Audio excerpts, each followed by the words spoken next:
ছাত্রলীগের সাবেক নেতা এবং কর্মী হিসাবে কথা বলে যাই। আজকে আমি বলে আসছি যে আমার যত তকমা আছে সব তকমা তোমরা নিয়ে যাও।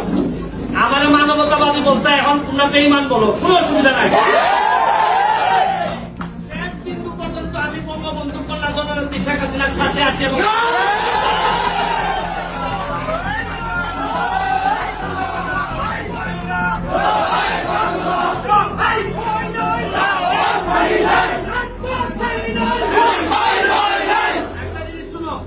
তোমরা নতুন জেনারেশন 2001 পরে আমি রিপন নতুন ভাইদের সাথে দাদু ভাইদের সাথে ইয়াকুত ভাইদের সাথে রাজনীতি করার সুযোগ পাইছিলাম। বিরোধী দল আমরা জানি যে কি খারাপ অবস্থায় আমরা রাজনীতি করে এই জায়গা পর্যন্ত আসছি। তোমরা আমাদের উত্তরাধিকার, রক্তের একটা তাসির আছে। সৈনিকরা যদি একবার দাঁড়াই যায় একবার তাদেরকে কেউ আর দাবাই রাখবে। আমার ছোট ছোট ছাত্রদেরকে এরা মাথা ব্রেন ওয়াশ করছে,